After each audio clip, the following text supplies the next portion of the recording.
बिस्मिल्लाहिर्रहमानिर्रहीम। अस्सलाम वालेकुम।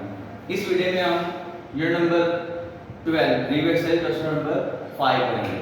क्वेश्चन नंबर 5 में डिमांड की हुई है in given congruent triangles LMO and LNO। मेरे पास ये ट्रायंगल है दो, LMO एक ट्रायंगल ये वाली है, ठीक है, अगर एक ट्रायंगल ये वाली और एक ट्रायंगल जो ये वाली है, ये दोनों आपस में कॉन्ग्रुएंट है। ये मैंने दो ट्रायंगल यहां मेंशन कर दिए हैं,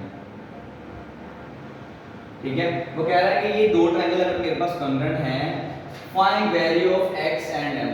तो इस x की वैल्यू जो ये वाली LM की साइड में आ रहा है और ये जो OM वाली साइड पे m आ रहा है, अगर इन दोनों की वैल्यूज फाइंड करो।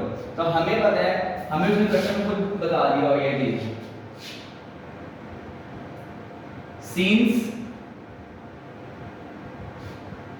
triangle LMO is congruent to triangle LNO।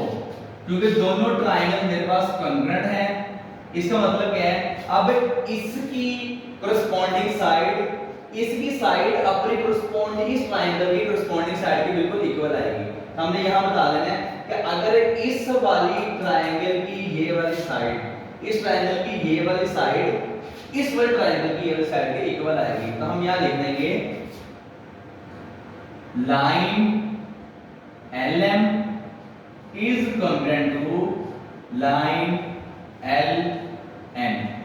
तो यहां से जो LM और LN आपस में कॉन्ग्रुएंट है, अब LM है जो ये वाला, LN की वैल्यू मेरे पास ये वाला 2x + 6, तो हम यहां लिख देंगे 2x + 6 इज इक्वल टू, क्योंकि हम इसका मेजरमेंट लिख रहे हैं, इज इक्वल टू, अब ये LM की वैल्यू आ जाएगी मेरे पास 18। अब यहां से वैल्यू निकाल लिया जाएगा 2x = 18 - 6, 2x = 12 and x = 12/2, x = 6। तो यहां से मेरे पास जो ये पहले वाला अननोन है इसकी वैल्यू 6 आ गई है। अब बारी आएगी दूसरी साइड की। अब वो कह रहा है इस m की और वैल्यू बताओ कितनी आएगी। तो चूंकि ये दोनों ट्रायंगल आपस में कॉन्ग्रुएंट है, हम यहां लिखेंगे OM is congruent to ON, ऐसे आ जाएगा ये वाला। OM और ON आपस में कॉन्ग्रुएंट है। अब ये कॉन्ग्रुएंट है तो OM की वैल्यू क्या दी हुई है, OM = m है, स्मॉल m के, और जो ON है उसकी मेजरमेंट 12 दी हुई है। तो यहां मेरे पास इजीली एक स्टेप में इसका आंसर आ जाएगा m = 12। x की वैल्यू 6 आई और m की वैल्यू 12 आ गई, और यहां हमारा क्वेश्चन कंप्लीट कर देगा। इस तरह इसका हम क्वेश्चन नंबर 6 करेंगे। तो क्वेश्चन नंबर 6 में डिमांड की हुई है CD is the right bisector of line segment AB। ये जो C से D है, ये CD है, आपके पास लाइन सेगमेंट में खुद बता दिया। अगर इस लाइन सेगमेंट AB का राइट बाइसेक्टर है, राइट बाइसेक्टर का मतलब क्या है, जो ये CD है इस लाइन AB को दो इक्वल पार्ट में भी काट रही है और साथ इसके लिए 90 का एंगल भी बना रही है। राइट बाइसेक्टर में दो वर्ड हैं, राइट का मतलब 90 डिग्री है स्ट्रेट एंगल, और बाइसेक्टर का मतलब है दो इक्वल पार्ट। तो ये जो CD है इस AB को दो इक्वल पार्ट में काट रही है। अब वो कह रहा है इफ मेजर लाइन AB, अगर A से लेकर B 6 सेंटीमीटर है, तो बाकी आपने क्या क्या करना है, फाइंड AL एंड BL। अगर यहां से पूरी 6 सेंटीमीटर की थी तो AL और BL की वैल्यू निकालो। हम इसी ही रीजन को यूज करेंगे। ये देखें यहां लिखा हुआ है मेजर लाइन AB = 6 सेंटीमीटर। जो AB है वो 6 सेंटीमीटर की है, इसके ऊपर लाइन सेगमेंट लगा रहे हैं। अब जो AB है ये दो इक्वल पार्ट में कट रही है। कैसे कट रही है, या इसे हम लिख देंगे major line AL = 1/2 major line AB। जो A से L है वो इस AB का हाफ है, ठीक है। तो यहां से आ जाएगा मेजर लाइन AL = 1/2। अब AB की वैल्यू 6 है, तो यहां लिख दिया हमने 6। कटिंग करेंगे 2 1 2, 2 3 6, तो मेजर लाइन AL = 3 सेंटीमीटर। अब AL 3 सेंटीमीटर की है तो BL कितना होगा, वो भी 3 का, क्योंकि हमने बता दिया था कि जो CD है वो A और B को दो इक्वल पार्ट में काट रही है। यहां लिखेंगे this implies that major line BL is also equal to 3 centimetre.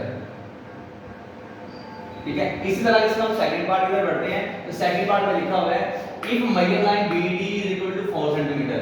अगर ये B से D, अब वो कह रहा है कि अगर मैं इसको 4 सेंटीमीटर की मेजरमेंट दे दूं तो फिर आपने बताना है A से D। वो कह रहा है अगर ये B से D ये वाला मेरे पास 4 सेंटीमीटर है तो आप बताओ ये A से D कितना होगा। तो इसके लिए हम ये सेकंड पार्ट के लिए ये रीजन लिखेंगे यहां if CD is a right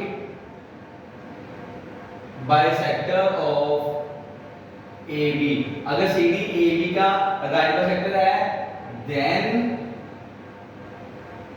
every point on CD के ऊपर कोई भी हम पॉइंट लें is equidistant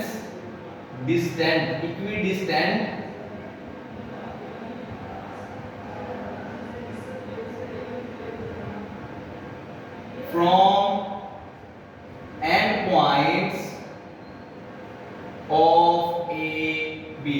तो वो कह रहा है कि अगर CD AB का राइट बाइसेक्टर है तो CD जो राइट बाइसेक्टर है उसके ऊपर आप जोन सा मर्जी जहां मर्जी पॉइंट ले लें, जो इस लाइन को वो काट रही है वो पॉइंट उस लाइन के एंड पॉइंट से इक्वल फासले पे आएगा।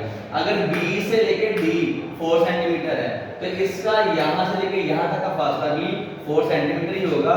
वो इस रीजन की वजह से, इस रीजन अगर आपको ये रीजन पता है तो फिर आप फौरन ही डायरेक्ट लिख सकते हैं this implies that major line AD is equal to measure line BD, so measure line AD is equal to 4 centimetre. तो A से लेके D भी 4 सेंटीमीटर होगी। तो यहाँ से हमारी क्वेश्चन